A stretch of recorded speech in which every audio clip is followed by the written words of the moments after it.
আরে বন্ধু,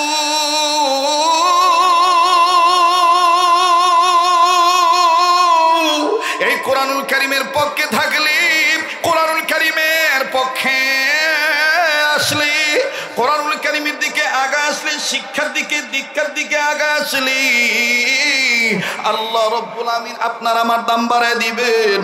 আমার বন্ধুগণ, আল্লাহ পাক আমাকে আপনাকে মাফ করে দিবেন। দেখেন বাজান কেমন মাফ করে দেয় বাবাজি। আম্মা জান আয়েশা রাদিয়াল্লাহু তাআলা আনহাকে জিজ্ঞাসা করা হলো, ওগো মা জননী, নবীজির চরিত্র সম্পর্কে বলেন না শুনি। আম্মা জান আয়েশা রাদিয়াল্লাহু তাআলা না ডাক দিয়ে বললেন, কানা খুলুকুল কোরআন। তোমরা কি কোরআন পড়ো না? তোমরা কি কোরআন দেখো না? আমার স্বামী মুহাম্মদের চরিত্র তো হইল কোরআনুল কারীম। জোরে কোন সুবহানাল্লাহ। আরে বন্ধু,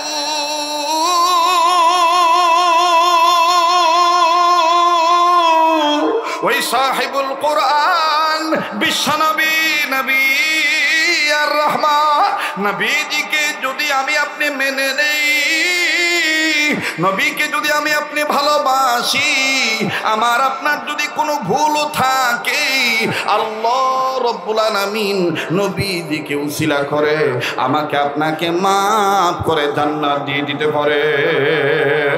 দেখেন বন্ধু কেমন করে মাফ করে দিয়া জান্নাত দিলেন। উম্মতের আলেমগণ বসা আছেন।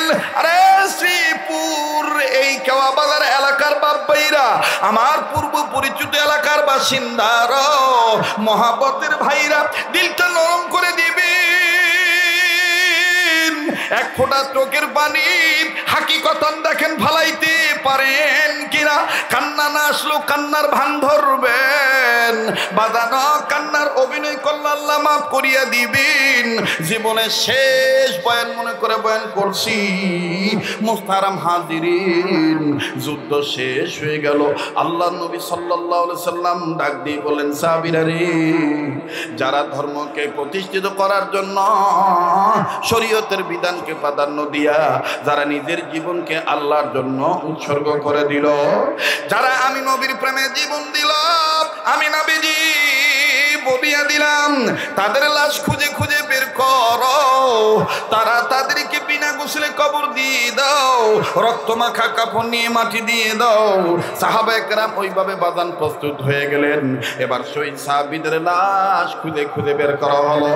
যখনই বাজান শহীদ সাহাবীদের লাশকে বিনা গোসলে কবর দেওয়া হবে, ঠিক ওই সময় একজন নারী আউলাকে সে পাগুনি নিবে, সে বহু দূর থেকে ডুকরে ডুকরে কাঁদে আর ডেকে ডেকে বলে, ওগো আল্লাহর বান্দারা,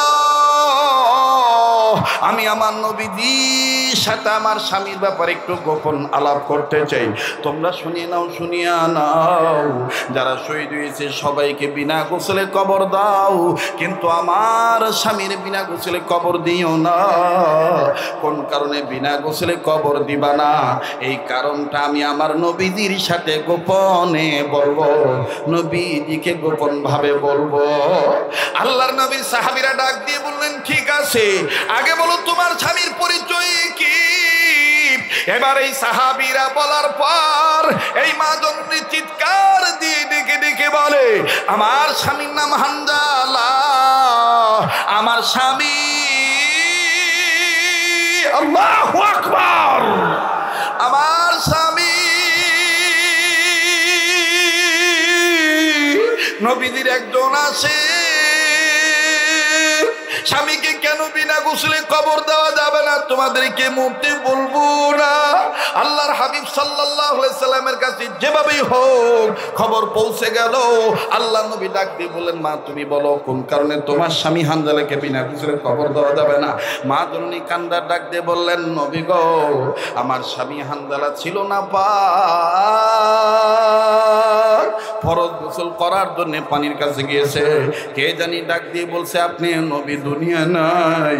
আমার স্বামী আপনার বিদের কথা শুনিয়া নিজেকে ঠিক রাখতে পারে নাই, গোসলের কথা ভুলে যাইয়া নাপাক শরীর নিয়ে আপনার প্রেমে জীবন দিয়ে শহীদ হয়ে গেছে। তাই বলি গো নবীজি, আমার স্বামী হানজালাকে বিনা গোসলে কবর দিয়েন না। আল্লাহ রাসূল ডাক দিয়ে বলেন, সাহাবীরা রে, হানজালার লাশ কই খুঁজে খুঁজে বের করো, আমি নবী নিজে তারে গোসল করাবো। আল্লাহর নবী সাহাবীরা হুকুম মোতাবেক, আদেশ মোতাবেক সাহাবী হানজালার লাশ খুঁজে বের করলেন। আমার ভাইরা কয়েকজন সাহাবী নবীর কাছে এসে কান্দার ডাক দিয়ে বলে গো, বলে ডাক দিয়ে নবী গো, হানজালার লাশটা কেমন জানি একটা আশ্চর্যজনক লাশ হয়ে গেছে। হানজালার লাশ থেকে কত সুন্দর জান্নাতি খুশবু আসতেছে, আর হানজালার লাশটা কেমন জানি ভিজা গো নবীজি। হানজালার দাড়ি ভিজা, চুল ভিজা, মনে হয় কে জানি গোসল করে দিছে। আল্লাহর হাবিব এই খবরটা শোনা মাত্রই দ্রুত গতিতে আমার বন্ধুগণ সাহাবী হানজালার লাশের কাছে গেলেন। সাহাবী হানজালার লাশ ভিজা দেখিয়া একবার লাশের দিকে তাকায়, আর একবার আসমানের দিকে তাকায়। জিবরাইল আমিন হাজির হয়ে ডাক দিয়ে কয়, ইয়া রাসূলুল্লাহ, চিন্তার কোনো কারণ নাই যে হানজালা আপনার প্রেমে আল্লাহর বিধানকে প্রাধান্য দিয়া আপনার প্রেমে জীবন দিয়ে শহীদ হইতে পারলো গোসল কথা ভুলে যাইয়া।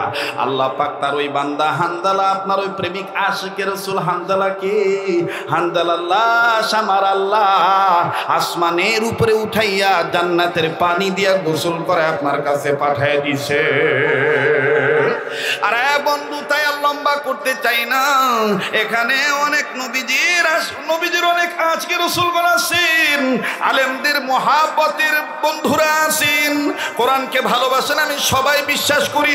মুসলমান ভাইরা আমার বন্ধুরে, আমি আপনাদের কাছে বলতে চাই যে আল্লাহ পাক বললেন কোরআনুল কারীম, এই জিকির নামক কোরআন আমি আল্লাহ আপনার জন্য ওয়ালি কওমিকা, আপনার উম্মতে মুহাম্মাদীদের জন্য মহা সম্মানের বস্তু বানায় দিলাম।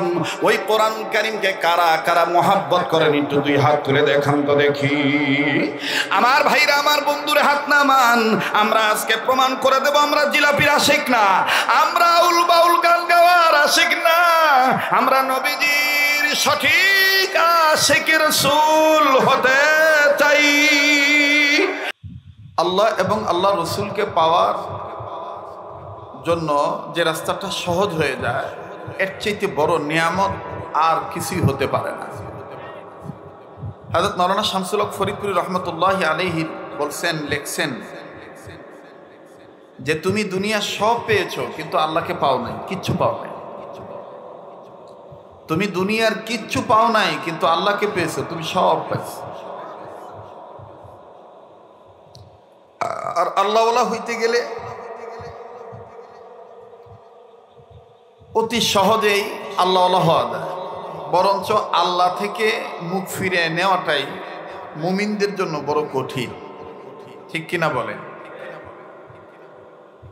আমার পরবর্তীতে আপনাদের সামনে আলোচনা করবেন আমার অত্যন্ত পরম স্নেহের মহাব্বতের যুগ শ্রেষ্ঠ বর্তমান বাংলাদেশের জন্য নয়, সারা ভারত উপমহাদেশে তরুণ বয়সে আমাদের যে সমস্ত ওলামে দ্বীনগণ উম্মতকে একেবারে ভেঙে ভেঙে সঠিকভাবে কোরআন সুন্নাহর বিশুদ্ধ আলোচনা শোনান। ভাই ফ্যানটা আমাকে দিয়ে না, ভাই ফ্যানটা বন্ধ করেন, লাগলে অন্যদিকে দেন। আমাদের সেই মুহতারাম হযরতুল আল্লাম হযরত মাওলানা মুফতি আরিফ বিন হাবিব সাহেব, উনি আসবেন যথাসময়ে যথা নিয়মে আপনাদের সামনে মূল্যবান তাকরীর নসিহত পেশ করবেন এবং দোয়া করবেন আপনাদেরকে নিয়ে। আমি ওনার কাছে দোয়া চাই, আপনাদের কাছে দোয়া চাই, আল্লাহর কাছে দয়া চাই। অল্প সময় আমি কথা বলবো, এই অল্প সময় যেন আল্লাহ তাআলা খাস খাস কথাগুলি, যে কথাগুলি আমাদের জন্য জরুর, এগুলি যেন আল্লাহ তাআলা বের করে দেন। বলেন আমিন, আবার বলেন আমিন। কথা বলা এবং কথা শোনা, শিক্ষা গ্রহণ করা এবং শিক্ষা দেওয়া, উভয়টাতেই মূল প্রয়োজন হলো আদবওয়ালা। বলেন কিওয়ালা, আবার বলেন কিওয়ালা, আদবওয়ালা। ইংরেজি বই আপনি ইচ্ছা করলে অজু থাকলেও ধরতে পারবেন, অজু না থাকলেও ধরতে পারবেন, কিন্তু কোরআন শরীফ কিভাবে ধরা যাবে? কথা কয় না। কোরআন শরীফ ধরতে গেলে আপনাকে অজু করতে হবে। এই যে অজুটা যে করবেন, অপবিত্র আছেন, এখন আপনি পবিত্র হবেন, আপনার দিলে যে একটা ভয়, এই যে আপনি অজু করতেছেন, এটাই আপনার আদবওয়ালা জিন্দেগি। আর যদি মনে করেন যে না কোরআন কাগজের পাত পাতা, এটা অজু ছাড়া ধরলে কি আর হইল, ধরে ফেলাইলেন, এইটাই হলো আপনার বেয়াদবির জিন্দেগি। এটা কিসের জিন্দেগি? বেয়াদবির জিন্দেগি। হযরত মাওলানা করাচির হযরত হাকিম আখতার সাহেব রহমতুল্লাহ আলাইহি বলেন যে কোন সময়ের, কোন জায়গার, কোন দিনের, কোন মাসের, কোন বৎসরের, কোন ঘন্টার, কোন সেকেন্ডের, কোন ওয়াক্তের, কোন সময়ের আদব যে আল্লাহর কাছে কবুল হয়ে যাবে, এটা দুনিয়ার কেউ জানে না। একজন বুড়া মানুষ হাঁটতেছে, আপনি পিছন থেকে লক্ষ্য করতেছেন মুরব্বীর অনেক কষ্ট হচ্ছে, আপনি দুনিয়ার সব শর্মিন্দার দিকে লাথি মেরে আপনি তার কাছে আগায় গেলেন, যে তার হাতটা ধরে বললেন চাচা আমি আপনাকে আগায় দিই, এই যে একটু আদব দেখাইলেন, হতে পারে এটাই আল্লাহর দরবারে অনেক বড় আমল। আর আপনি কখন কবুল হবেন, আপনাকে আল্লাহ কখন মাফ করে দিবে, কোন আমলের বিনিময়ে যে আল্লাহ তাআলা আপনাকে হেদায়েত দিবে, জান্নাত দিবে, এটা আপনারও জানা নেই, আমারও জানা নেই। এই জন্য যখনই সময় পাবেন, সুযোগ পাবেন, ওই সময় আদব দিয়ে আদবওয়ালাদের কথা শুনতে চাইবেন, শুনবেন, তাহলে দেখবেন আদবওয়ালা জিন্দেগি চলে আসবে। আর আদবওয়ালা জিন্দেগিটাই হলো বন্দিগি, আদবওয়ালা জিন্দেগিটাই হলো বন্দিগি। সুলতান মাহমুদ গজনবী রহমতুল্লাহ আলাইহি, আপনার নাম শুনছেন, তো উনি এক বাড়িতে গিয়েছেন মেহমান হয়ে। আদব দেখেন কত বড় জিনিস। উনি বাড়িতে গেছেন মেহমান হয়ে, কোন একজনের বাড়িতে গেছেন, তো রাত্রিবেলা উনি শোবেন, হঠাৎ করে খেয়াল করে দেখে যে উনি যেদিকে পা দিবেন ওদিকে একটা তাক আছে, এই তাকের উপরে কোরআন শরীফ রাখা। উনি সাথে সাথে ওই দিকে আর পা দিলেন না, উনি ঘুরে বসলেন। ঘুরে বসে এখন চিন্তা করতেছেন যে কোরআন শরীফটা এখানে, আমি এখন কি করি, না কোরআনটা অন্য ঘরে রেখে আসি। সুলতান মাহমুদ গজনবী রহমতুল্লাহ আলাইহি কোরআন শরীফ অন্য ঘরে নিয়ে যাওয়ার জন্য এক পা বাড়াইছেন, ইতিমধ্যে উনি আবার বলতেছেন না কোরআনের কারণে আমি ঘর চেঞ্জ করি, আমার কারণে কোরআন কেন ঘর চেঞ্জ করবে? চিন্তা করছেন? বসেন বাবা। কোরআনের কারণে আমি ঘর চেঞ্জ করি, আমার কারণে কোরআন কেন ঘর চেঞ্জ করবে? কথা বলতে গেলে অনেক কথা বেড়ে যায়, কষ্ট হচ্ছে না তো আপনাদের? হযরত মাওলানা মুহাম্মদুল্লাহ হাফিজি হুজুর রহমতুল্লাহ আলাইহি, যাকে আমাদের বড়রা বলতেন আমিরুল ওয়াক্ত, সময়ের মুরব্বী। কিসের মুরব্বী? সময়ের মুরব্বী। এই আমিরুল ওয়াক্ত মুহাম্মদুল্লাহ হাফিজি হুজুর রহমতুল্লাহ আলাইহি মারা গেছেন অনেক বছর আগে, কিন্তু নাম নেওয়ার সাথে সাথে মনে হচ্ছে এখন মনে হয় জীবিত আছে। কেন? এর কারণ হলো হযরত আলীর জিন্দেগিতে বন্দেগীর খবর এইরকম পাওয়া যায় যে কোরআনের সাথে তার অনেক সম্পর্ক ছিল, অনেক সম্পর্ক ছিল। কেমন সম্পর্ক ছিল? আল্লাহু আকবার। অনেক ছাত্র ভাইরা কথা শুনতেছেন, বড়দের কথা শুনবেন, বড়দের কথার মধ্যে নূর আছে। বড়দের কথা শুনলে বড় হওয়া যায়, বড়দেরকে মানলে বড় হওয়া যায়।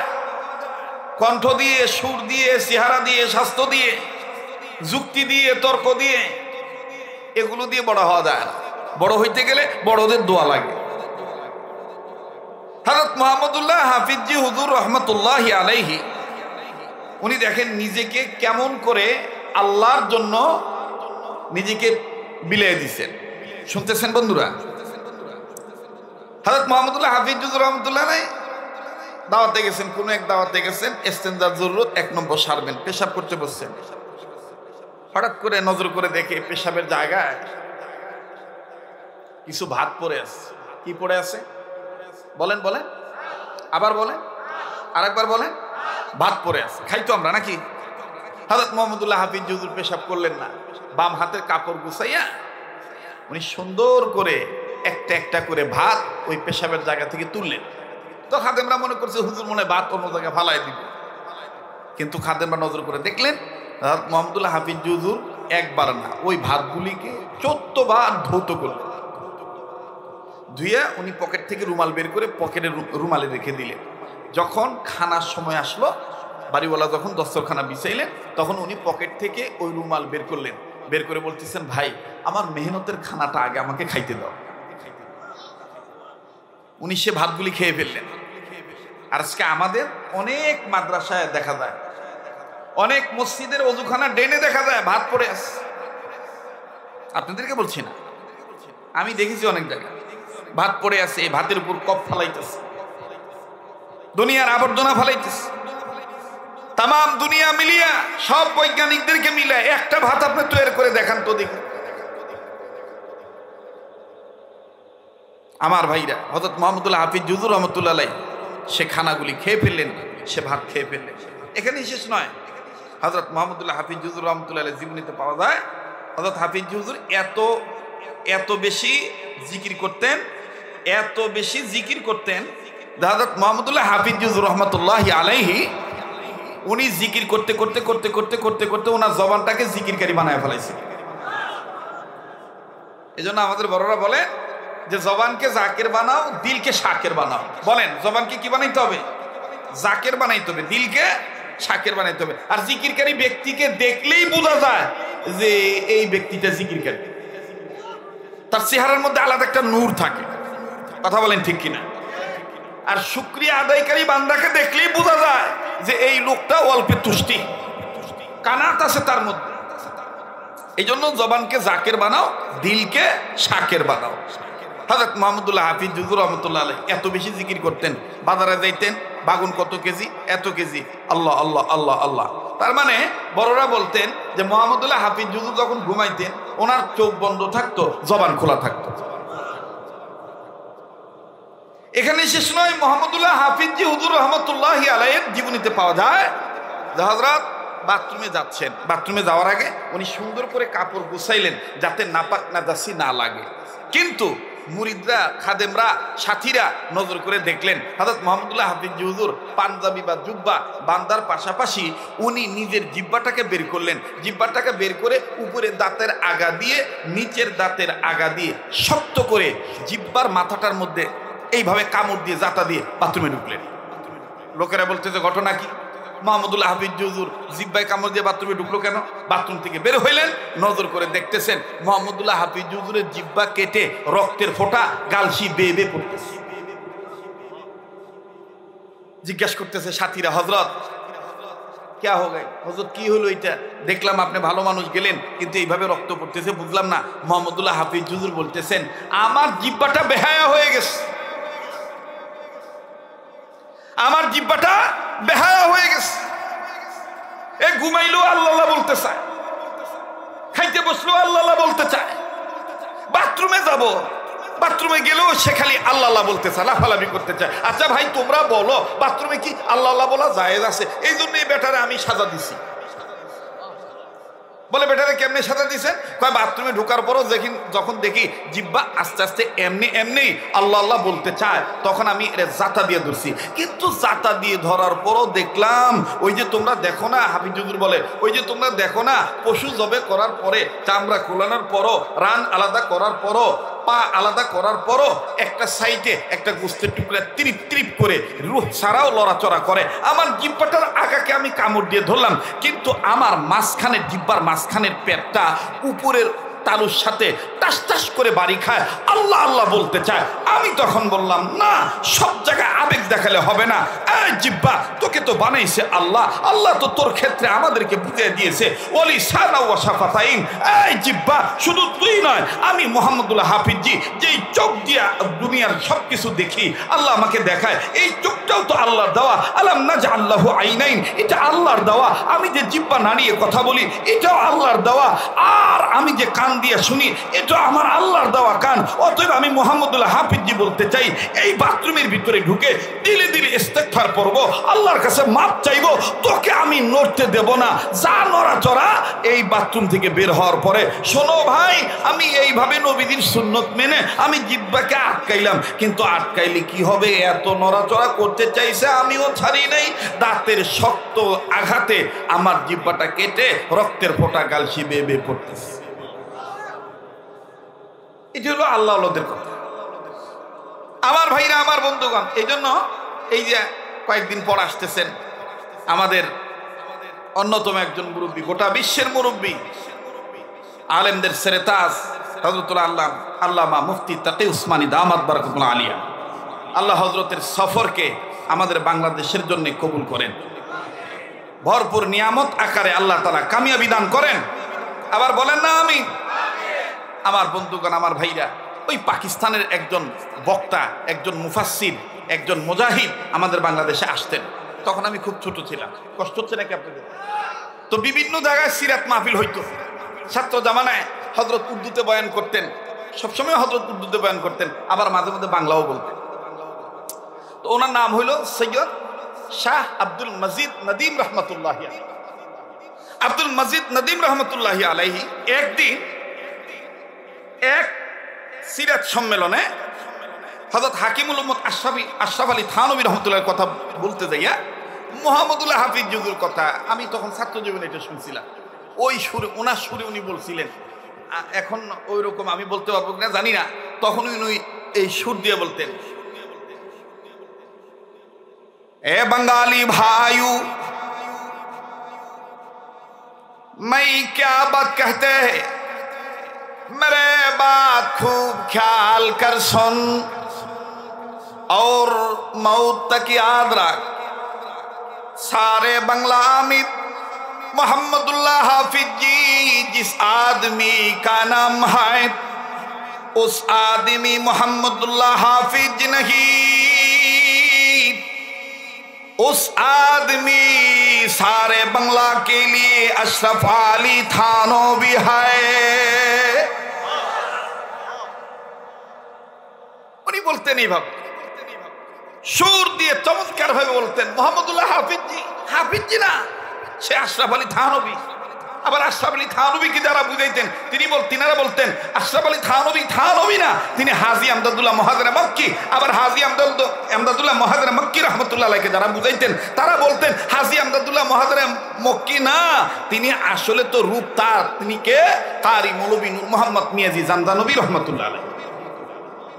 আমার ভাইরা, আমার বন্ধুগণ, তো আমি বলতেছিলাম আদবওয়ালা জিন্দেগি, সুলতান মাহমুদ গজনবীর কথাটা মনে আছে?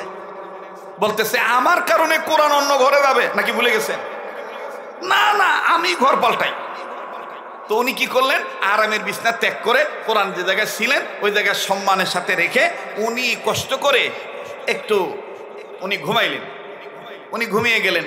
আমার ভাইরা, আমার বন্ধুগণ, কিতাবে লেখক লেখে, আল্লাহ ওয়ালাগণ লেখেন, সুলতান মাহমুদ গজনবী রহমতুল্লাহ আলাইহির ইন্তেকালের পরে 1000 বছর পরে ওনার কবর ফেটে গেল। অর্থাৎ কোনো এক কারণে কবরের মাটি সরে গেছে, সেটা তুফানের কারণে হোক, ঝড়ের কারণে হোক, বা ভূমিকম্পের কারণে, যে কারণেই হোক, কিন্তু 1000 বছর পর আমার বন্ধুগণ যখন ওনার এইরকম করে মানে শত শত বছর পরে সময় নিয়ে কোনো কথা থাকতে পারে, এই জন্য শত শত বললাম, শত শত বছর পরে ওনার লাশটা যখন বের হলো, কবরটা যখন মাটি যখন ফেটে গেল, ওনার লাশ যখন বের হলো, তখন বুজুর্গানে দিনগণ লেখেন, নজর করে দেখা গেল কত শত বছর আগে তার দাফন হয়েছে, এখনো কাফনের গায়ে কোনো কাদামাটি লাগে নাই। নতুনত্বই পাওয়া যায়, নতুনত্বই দেখা যায়। আমার বন্ধুগণ, ওনার এক ভক্ত স্বপ্নে দেখলেন, স্বপ্নের মধ্যে জিজ্ঞেস করলেন, হযরত আপনি কেমন আছেন? সুলতান মাহমুদ গজনবী রহমতুল্লাহ আলাইহি উনি বলতেছেন, আলহামদুলিল্লাহ, আল্লাহ আমাকে মাফ করে দিয়েছে, আমি খুব ভালো আছি। তখন বললেন, হুজুর বিশেষ কোনো আমলের কারণে? কয় না বাবা, আমার তো তেমন কোনো আমল নাই, তবে আমি যে কোরআনকে আদব করতাম, কোরআনকে যে সম্মান করতাম, ওই ওই সম্মানের উসিলায় হয়তো বা আল্লাহ আমাকে মাফ করে দিয়েছে। তো ভাই, রাহমানিয়া আদর্শ বালিকা মাদ্রাসা, এখানে আর কিছু না হোক, ছেলে মেয়েদেরকে কোরআন শিক্ষা দেওয়া হয়। কি শিক্ষা দেওয়া হয় বলেন? কি শিক্ষা দেওয়া হয়? এই কোরআনের বরকত আছে না নাই? আবার বলেন, আছে না নাই? এই কোরআনকে মানবে যারা, এই কোরআনকে মানবে যারা, এই কোরআনের পক্ষে আসবে যারা, এই কোরআনের উপর কোরআনের শাসন যারা মেনে নিবে, বলেন তাদের দাম বাড়বে না কমবে? কান লাগান, কান লাগান। এখন দেখবো ইমানি পাওয়ার কেমন আছে। খালি আবেগে চলবেন না, আবেগে চলবেন না আমার বন্ধুগণ। কোরআনের শাসন মানলে বলেন তো দেখি, রাজাদের দাম বাড়ে না কমে? সরকারের দাম বাড়ে না কমে? জনগণের দাম বাড়ে না কমে? কোরআনের আইন এটা কি কোনো মানুষের তৈরি করা আইন? কোরআনের আইন শরীয়তের বিধানে, শরীয়তের বিধান কার আইন? চিল্লা বলেন, কার আইন? আবার বলেন, কার আইন? নিজে বলবেন, ডান বাম লক্ষ্য করবেন, কোন লোকটা বলে না। যে লোকটা বলবে না মনে করবেন শরীয়তের আইন সম্পর্কে তার ভিতরে কোনো কার্পণ্যতা আছে, কোনো সন্দেহ আছে, এই জন্য শরীয়তের বিধানের ব্যাপারে মুখ খুলতে চাচ্ছে না।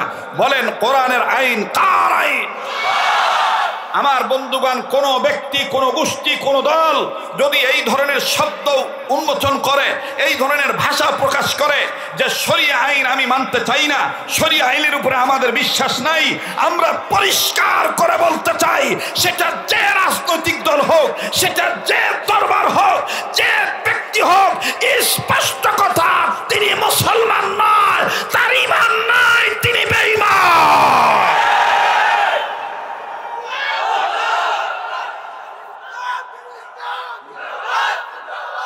মুহতারাম হাজিরিন, আমার বন্ধুগণ, আল্লাহ পাক নিজেই বলে দিয়েছেন সূরাতুজ যুখরুফের মধ্যে, যেহেতু আমাকে একটা দিক নির্দেশনামূলক একটা ইঙ্গিত দেওয়া হয়েছে, তাতে বোঝা যাচ্ছে যে আমার সময় লড়র বড়।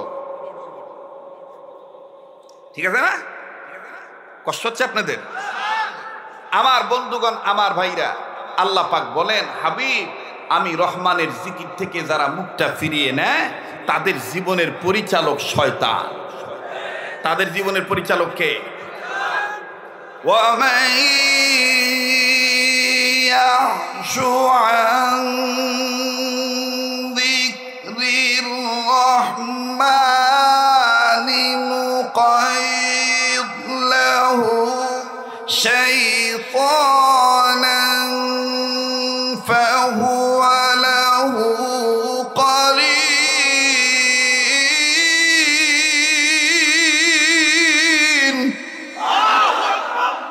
কথাটা কার?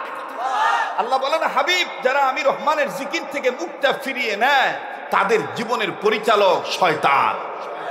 যাদের জীবনের পরিচালক শয়তান, তারাই তো শরীয়তের বিধানকে মানতে চায় না। যাদের জীবনের পরিচালক শয়তান, তারাই দুনিয়ার গদির লোভে আল্লাহর আইনকে লাথি মারতে চায়। যাদের জীবনের পরিচালক শয়তান, তারাই রহমানকে রহমান মানে না, তারা আল্লাহর আইনের ব্যাপারে বিশ্বাস রাখে না, তারা নাস্তিক হয়ে যায়, তারা মুরতাদ হয়ে যায়, তারা রাম বাম চ্যাটার্জি মুখার্জি গঙ্গোপাধ্যায় চট্টোপাধ্যায় হরিদাস পাল লেন সেনের দাদা বাবুদের, দাদা গোষ্ঠীদের, পশ্চিমা গোষ্ঠীদের দালাল হয়ে যায়। মুহতারাম হাজিরিন, আল্লাহ পাক বলেন, হাবিব, আমি আপনার উপর যে জিকির নাজিল করছি, এই কোরআন নামক জিকির আমি আল্লাহ আপনার জন্য ওয়ালি কওমিকা, আপনার উম্মতদের জন্য, উম্মতে মুহাম্মদীদের জন্য মহা সম্মানের বস্তু বানায় দিছি। সুবহানাল্লাহ। মুসলমান ভাইরা, আমার বন্ধুগণ, রব বলেন, ওয়া ইন্নাহু লাযিকরুল লাকা ওয়া লিকাওমিকা ওয়া সাওফা তুসআলুন। ওগো নবীজি, আমি যে জিকির নামক কোরআন আপনার উপর নাজিল করলাম, এই কোরআন নামক জিকির নামক কোরআন খানা, কোরআন নামক জিকির খানা। কেননা কোরআনের নাম জিকিরও আছে, কোরআনের নাম নূরও আছে। কথা কয় না? আল্লাহ পাক বলেন, নবীজি, এই কোরআন নামক জিকির খানা, জিকির নামক কোরআন খানা আমি আল্লাহ পাক আপনার জন্য ওয়ালি কওমিকা, আপনার উম্মতে মুহাম্মদীদের জন্য মহা সম্মানের বস্তু বানায় দিলাম। দেখেন, কোরআনের পক্ষে আসলে কোরআন কেমন সম্মানের কিতাব। রব ডাক দিয়ে বলেন, নবী গো, যারা মানুষ রূপে জন্ম নিয়েছে, এই মানুষগুলি যদি আমি আল্লাহর কোরআনের দিকে আগায় আসে, আমি আল্লাহর ডাকে সাড়া দেয়, আমি রব তাদের দুইটা জিনিস পুরস্কার দেব। রব বলেন আল্লাহু ইয়াদউ ইলাল জান্নাতি ওয়াল মাগফিরাহ। আমি আল্লাহ পাক বলে দিলাম যারা মানুষ, এই মানুষগুলি যদি আমি আল্লাহর ডাকে সাড়া দেয়, আমি আল্লাহ তাদের জীবনের গুনাহ মাফ করে দেব, আমলনামায় জান্নাত লিখে ধন্য করে দেব। এ কথা কা? আবার বলেন কা? আল্লাহ বলেন যারা আমার ডাকে সাড়া দিবে। এখন আল্লাহর ডাক কোন ডাক? আল্লাহর ডাক উম্মতের হক্কানি আলেমদের ডাক। আল্লাহর ডাক আল্লাহ ওয়ালাদের ডাক। আল্লাহর ডাক জান্নাত প্রাপ্ত বান্দাদের ডাক। কথা বলেন ঠিক কিনা? আল্লাহর ডাক যারা সিরাতুল মুস্তাকিমের অন্তর্ভুক্ত তাদের ডাক। আল্লাহর ডাক যারা নিয়ামত প্রাপ্ত বান্দা তাদের পথ। কথা বলেন ঠিক কিনা?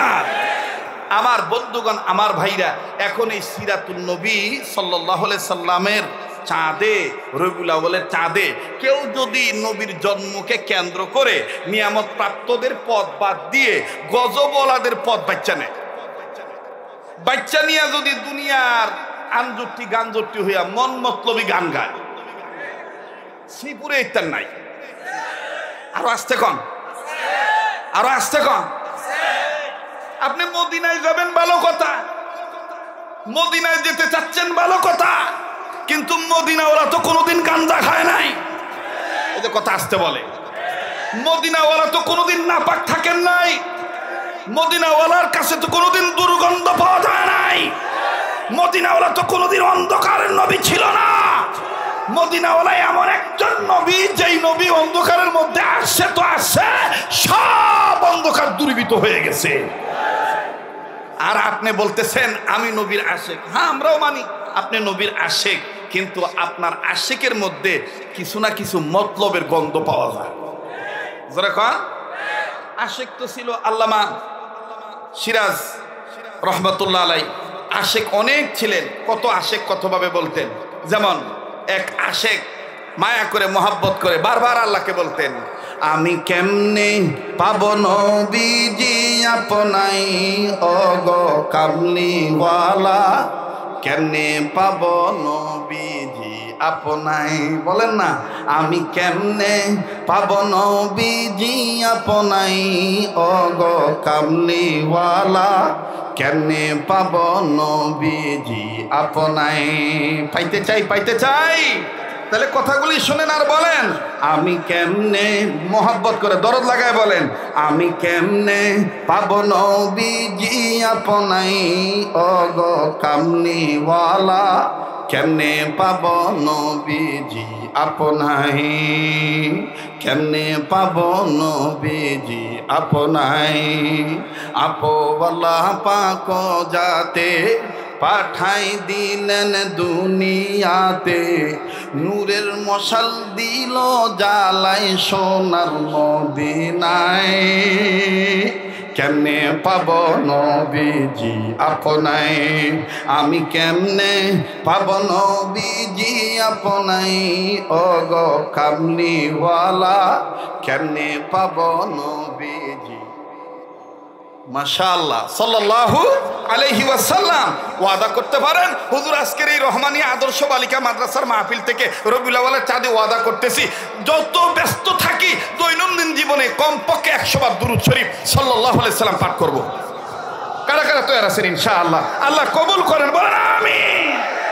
আমি কেমনে পাব নবীজি আপনাই ওগো কামলিওয়ালা, কেমনে পাব নবীজি আপনাই। বলেন না, আমি কেমনে পাব নবীজি আপনাই ওগো কামলিওয়ালা, কেমনে পাব নবীজি আপনাই সাল্লাল্লাহু আলাইহি ওয়াসাল্লাম। তো বলতেছিলাম ভাই, কোরআন শরীফ, কোরআনুল মাজিদকে মেনে নিলে জীবন দাম বাড়ে না কমে? আবার বলেন, বাড়ে না কমে? কেমন বারে বাজান আমার বন্ধুগণ? ওমর রাদিয়াল্লাহু তাআলা আনহু আমার ভাইরা যিনি ছিলেন কাফের, কিন্তু কোরআনুল কারীম মেনে নেওয়ার কারণে, শরীয়তের বিধানকে মেনে নেওয়ার কারণে, আল্লাহর নবী মুহাম্মদ সাল্লাল্লাহু আলাইহি সাল্লামকে সবচেয়ে ভালোবাসার কারণে, সবচেয়ে বেশি ভালোবাসার কারণে আল্লাহ রাব্বুল আলামিন ওমরের দাম এমন বাড়ায় দিলেন, হযরত ওমর জীবিত থাকা অবস্থায় জান্নাতের ঘোষণা পেয়ে গেলেন।